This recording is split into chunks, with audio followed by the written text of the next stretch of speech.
Speaking of the FBI, and the FBI has that TV show about the FBI agents, the X-Files, and it's about aliens. A Harvard professor says alien technology. That's a great segue. Right? Very smooth segue. I'll compliment you on that one. Yeah, it was so good. I'm so good at podcasting. We got this crazy story, and it's so and then we'll go to Super Chats after this. But check out the story. This is crazy. I really want to talk about this. Harvard professor says alien technology visited our solar system in 2017. He also says they're coming back. In his upcoming book, Extraterrestrial, The First Sign of Intelligent Life Beyond Earth, theoretical physicist Avi Loeb lays out his theory about a peculiar-shaped object that has entered our solar system several years ago. The interstellar object named Oumuamua was first observed through the Pan-STARRS telescope in Hawaii's Haleakala Observatory in 2017. Researchers observed that it had passed through the ecliptic plane on September 6th from the direction of Vega, a star in the Lyra constellation that is about 25 light years away from our planet. Just 3 days later, Oumuamua, Hawaiian for scout, began accelerating toward the sun before it eventually came closer to Earth on October 7th, moving swiftly towards the constellation Pegasus and the blackness beyond. Some scientists claimed Oumuamua, which is believed to be the first interstellar object detected in our solar system, was simply another comet. However, Loeb, the chairman of Harvard University's astronomy department, dismisses that assumption as it relies too much on the familiar. What would happen if a caveman saw a cell phone? He wondered. He's seen rocks all his life. He would have thought it was just a shiny rock. Loeb says that there are two big details that suggest Oumuamua wasn't just a comet, but a piece of alien technology. The first detail is the object's dimensions, as it was determined to be 5 to 10 times longer than it was wide. Loeb argues the cigar-like shape isn't typical for a natural space object, but the theoretical physicist lays the biggest detail that supports his theory is the movement, the excess push away from the sun that was the thing that broke the camel's back. Loeb explains the sun's gravitational force would cause a natural object to move faster as it approaches and eventually push the object back, causing it to move slower as it moves away. Loeb points out that this didn't occur with Oumuamua, which accelerated slightly, but to a highly statistically significant extent. If we are not alone, are we the smartest kids on the block, he asks? If there was a species that eliminated itself through war or changing the climate, we can get our act together before and behave better. Instead, we are wasting a lot of resources on Earth, fighting each other, and other negative things that are a big waste. He said also, they're coming back. This is not the first story we got this year about aliens being real and coming to Earth. And now the head of Harvard's astronomy department has said, yeah, aliens are real. So we talked about revelations a little bit, but what if what if aliens are coming? Well, some religious people believe those are demonic entities. Some conspiracy theorists believe otherwise. Some people say it's advanced technology, but it really does kind of feel like they're prepping us for something. I mean, we had that head of the Israeli space program. We had these recent new revelations. We have the event that just happened in Hawaii. We have the disclosure, which is supposed to happen in about 180 days. That's in the COVID relief bill. We'll clarify that. Yeah. Somehow, in the COVID omnibus, the spending bill was the Intelligence Authorization Act, which included, from the time of passing the bill, 180 days, the Pentagon must release all of their information on UFOs. So they've been slow rolling this. We just saw a crazy UFO in West Virginia. We did a segment about it. It looked nuts. People were saying it was a flaming UFO crashing into Earth or something. But I don't know. Everybody's been speculating aliens are coming. What do you guys think? I think it's a mixture. I think if you take a look at World War II with Roswell, coming out of that, how NASA came out, there definitely was like this technological boom and advancement because the Nazis were obviously involved with like black magic, and Adolf Hitler was obsessed with that, like obtaining even the scientists, like crazy Nazi scientists that were obsessed with, communicating with off-world entities or whatever they called them. Some people believe they're demons in order to obtain like crazy scientific knowledge and astrophysics and all these things. A lot of people believe that's how the atom bomb came into reality, but Americans got to it first. But I think it is interesting how there's always this connection with technology and like off-world entities. And if you take a look at it from a biblical perspective, like you said, I mean, the Bible does make it very clear that, we wrestle not against flesh and blood, but against spiritual hosts of wickedness and principalities and powers. But I just want to point out how there always is. I'll tell you this. Let's have a little Bible study. The number one thing that I believe when you take a look at the Garden of Eden, where Eve was deceived, what was the one thing that he tempted her with? one thing was that she would have some kind of super knowledge. There's always some kind of temptation with an expert knowledge or a knowledge that goes further or a wisdom that takes you beyond. Like DMT. Exactly. He offered her DMT. And that's what I'm saying is like they're always, whenever there's UFOs involved or some kind of spiritual entities involved, there's always this offer of like an advanced knowledge and then an advancement in technology. And I think, I don't know, have you guys seen the Bob Lazar documentary on Netflix? Oh yeah. Right? So I definitely think there is some kind of technological advancement. I mean, have you guys seen like throughout Trump's presidency, he'll come out and say, if you guys, he'll threaten nations. He'll be like, if you guys keep doing this, you guys are going to see like, you know, rain and fire like the world has never seen before. And then the Space Force came, right? I definitely think we have something that other nations don't know what it is, but where that knowledge came from, I personally believe is supernatural. Can we talk about supernatural as in like what? Supernatural is in aliens, or I believe demonic beings. Can we talk about that? You said with DMT, and I don't want to get like too druggy here, but like one thing that's interesting is like I didn't become a Christian until I was like 19, and I'm still learning a lot. But one thing I can say is I was agnostic before then, as agnostic as a teenager could be. But I rejected a lot of spiritual things. My background is in science. I went to university in that. I've always been a man about like, you know, the physical and what you can measure and the methods that go into that, something that science no longer is. But I remember that one interesting thing that I didn't expect to was to kind of get into experimenting with drugs growing up. And, you know, I remember doing drugs like ecstasy or smoking pot, and those were fun. But I remember the first time that I did mushrooms.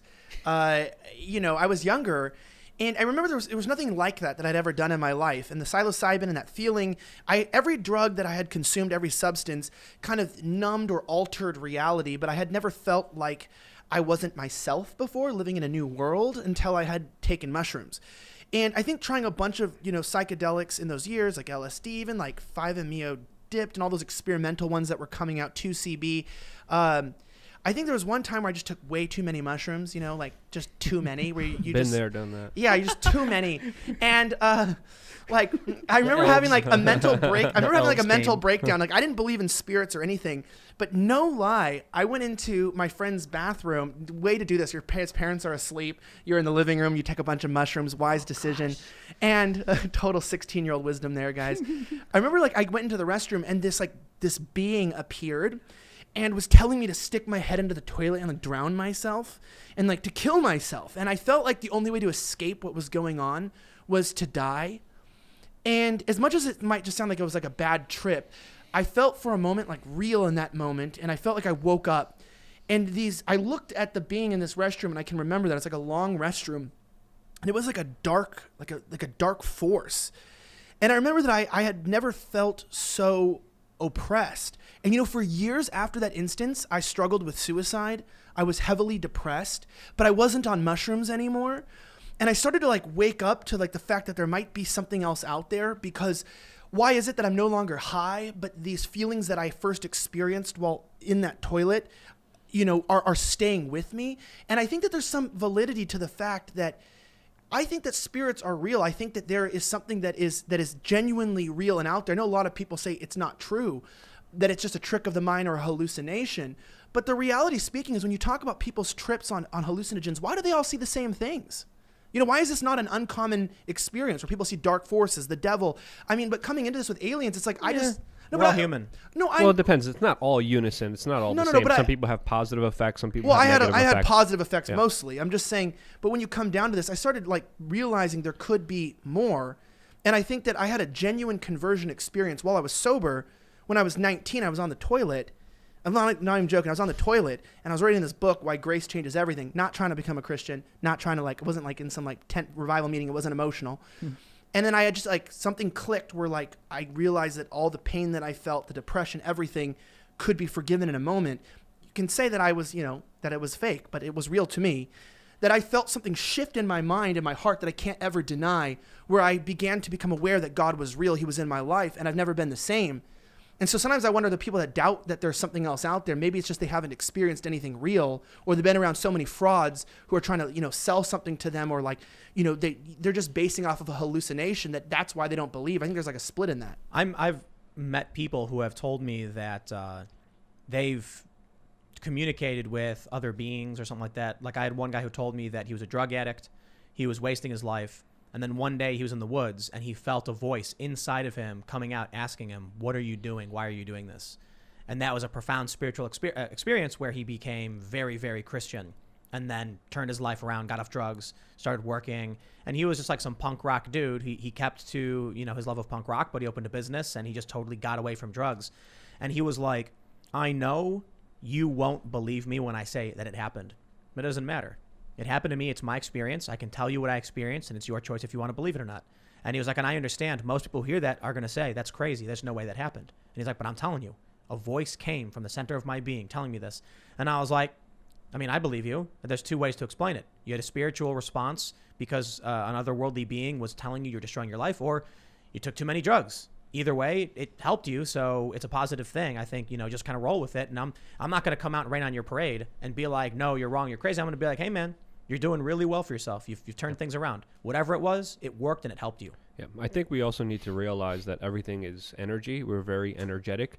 And to think that it's only in the dimensions that we see it under, it's kind of naive, because there's a lot more happening that we don't even perceive, see, or feel. And there's even a lot of theories out there and even official scientific studies that talked about how it could have been things like psychedelics, like mushrooms, that have propelled civilizations, that might have actually started religions, that might have actually... Wars. I don't know about that one. Do you have a specific reference that No, you're I'm just mentioning saying about? people doing drugs going crazy, and then Well, it depends. Well, we have meth, which is, you know, it depends what you That's also new, though, see for as a human drug, because again, people see psychedelics in a scientific term, not just as, you know, a drug that you take for fun, but there also have been a lot of medical studies recently that correlate a lot of significance when it comes to brain development and dealing with issues like PTSD and depression that have been very profound and very important when it comes to this kind of psychedelic space, which kind of, according to many people, merges this physical and spiritual world and lets people see this veil, whether good or not. And I think I think personally, my own personal opinion, there is something way bigger. There is something greater. There are entities that are good. There are entities that are bad. And I think that's something that I personally believe myself. Why is it overtly positive and negative? Like, that's one thing that I've always questioned, and maybe you can help me with this. When you see people like claim to have experiences with spiritual beings, taking aside the totally kooky people who you're just going, you're grifting, you're trying to get money, or you're selling me something. Let's take genuine experiences, whether it's on ayahuasca or it's like a Christian experience or even some sort of like a Buddhist experience. Let's take the spiritual. Usually it's like kind of like the extreme where it's like I encountered some being and it either really freaked me the heck out and it put me into a downward spiral, or my whole life changed for the positive. It's not just like, so I was walking down, this being was like, "I'm Carl. How do you like Mexican candy?" And I was like, "Yeah, that stuff's pretty salty, but good." And we went our ways. It's always like some really extreme reaction and their life changes permanently. Everyone knows my life changed. Where's the being who appears and says, "Dude, you're listening to the Beatles again"? That's overrated, dude. Put on Zeppelin. But you brought way up better. You brought up an important thing, the kind of extremes of it, and because of that, a lot of people paint these things as really good or really bad, and we need to find the middle ground here, because you could have an experience that could be either or, and you need to understand them, not just label them and blame them for whatever's going on. I have a story. I was a youth pastor for about like 5 years, and I was doing like, you know, vocational ministry. Elijah could relate to this too. I remember this one time I was working on a Bible study to teach on this particular night, and I had it all laid out. You know, I spent all night studying throughout the night because I like to study throughout the night, you know. And I was up till maybe like 4 a.m. And then the next morning when I woke up, I had to walk down the street in order to go pick up one of the cars that was getting worked on at a mechanic shop, right? And I remember walking down the street, and this random homeless guy just comes out of nowhere that I've never seen before, never met before in my entire life. And he walks up straight up to me, and he's like, "So you believe in Jesus?" This random guy. And I'm like, "Yeah." And he starts to say, why are you going to go and do what you're going to do tomorrow night? Because we were going to give a Bible study. We were going to feed people like free tacos, this and that. And he's like, why are you going to go there tomorrow night and do all those nice things for those people? Why are you going to feed them? Why are you going to be good to them? You think that God really cares about that stuff? And I'm like, okay. And then out of nowhere, he starts to just straight up, he recited almost my entire Bible study to my face. Everything I was going to teach on that following day starts blaspheming the teaching, as if the guy was in my room the night before watching me study the entire night long. And when you take a look at demonic, entities and the way that they interact with people in the scripture, is they always blaspheme Christ, and they blaspheme anything that has anything to do with Christ. And a lot of people don't understand that, in distant religions, they'll call them watchers, or they'll call them, the ones that are always listening in. But people need to realize that whatever your interpretation is of it, is why does it always have to blaspheme God or blaspheme Christ? And I kind of want people to just think about that are listening to this right now, because I find it interesting. And I could tell you guys some crazy stories, dude. We've had kids in the ministry, 12-year-old little kids, demon possessed out of their minds, eyes pitch black, literally eyes pitch black, 12-year-old little kid, about maybe 92 pounds, 95 pounds, literally physically lifting up like pastors that probably weigh like 230, 50 pounds. Like possessed kids? Possessed kids speaking. I've seen people possessed too. I didn't believe it until I saw it. No way. I'm dead serious. This kid was like 12 years old, was speaking in a grown man's voice, speaking in Spanish, perfect Spanish. Wasn't even Hispanic. Perfect Spanish. You saw that happen? Yeah, they were doing this. This kid was in my youth group. Crazy. Demon possessed out of his mind. Most Americans believe in angels and demons. This is what I think. I think, like, as we talk I about need to see evidence, man. But I'm saying there's a doubt in a lot of people when Let's talk go to about Haiti, this. Tim. But a lot of people believe in this, and I think what's happened is that when you go down to, like, some people could call it mental illness, but we've really got to ask ourselves with the alien question. It's so funny that, like, Christians are always like, oh, there's no aliens, but then they're telling everyone to believe in angels and demons, and then you have these people who are like, God's not real, there's no angels and demons, and they're like, but there's aliens on the other planets. It's like, well, it's all really shows something. It's interesting in the human condition and brain is that there's something in us, whether it's from conditioning or something in nature, to where we like feel like there's something else out there. A lot of I think it's more Americans than not believe in this. And so it's just an interesting thing to me is that these stories come out. The reason why they're publishing them is because they get clicked on. Right. And it's just like, but we can't prove them per se unless you were like maybe there with him specifically. So it's like I don't know what we can do here. It's trust. I remember when I was like 19, I was talking to this religious guy. So I grew up Catholic, and then I left when I was a kid. Did you? Yeah, you didn't know that? No, I didn't know that either. Yeah, Catholic school. And then, once I was a teenager, it was like out the window. Yeah. Really atheist. And then I met a guy. And he asked me, he was like, we were talking about religion. And then he said, how do you know you're breathing? What are you breathing right now? And I was like, air. And he's like, yeah, but like, what is it? And I was like, combination of gases, carbon dioxide, nitrogen, oxygen, mostly nitrogen. He's like, oh yeah, crazy. How you know that? And I was like, I learned it in school. And he was like, but like, did someone in school tell it to you? And I was like, oh, my teacher brought it up. We read it in a book. And he goes, oh, you read it in a book. You believe that book?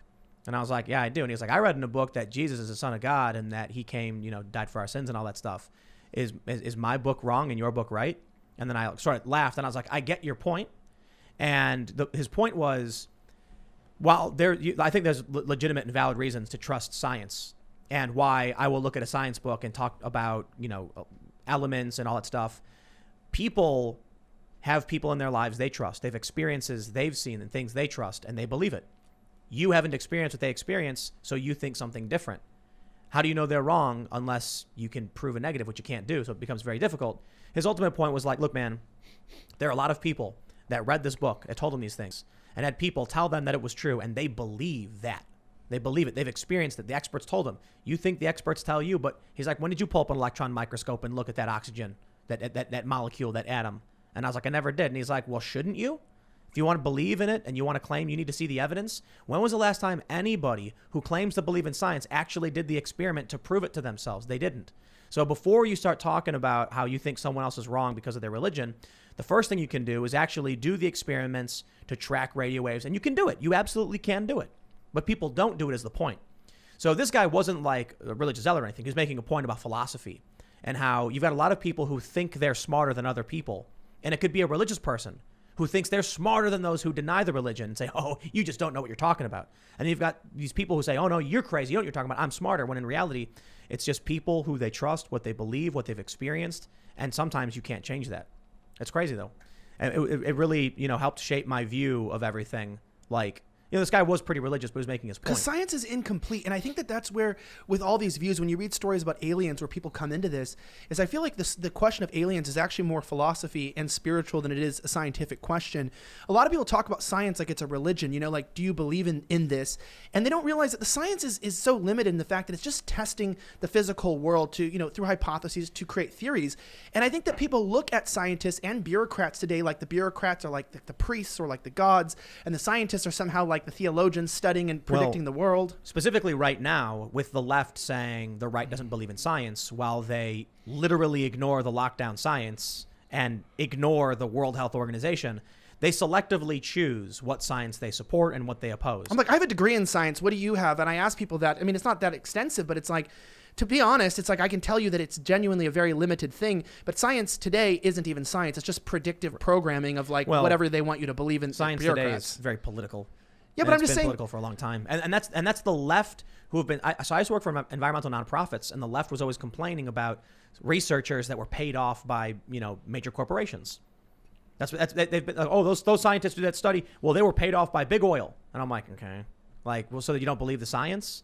Is that report wrong for your political reason? That's why I've always been like, the people just want power. They'll claim the science is on their side if it supports what they want. Mm-hmm. That's just about it. Thanks for checking out this clip from the Timcast IRL podcast. We do the show live Monday through Friday at 8 p.m., so come back to check us out when we go live. Don't forget to subscribe, hit the like button, hit the notification bell, and we are also available on all podcast platforms for free if you want to listen to us there. Thanks for hanging out, and we will see you all next time.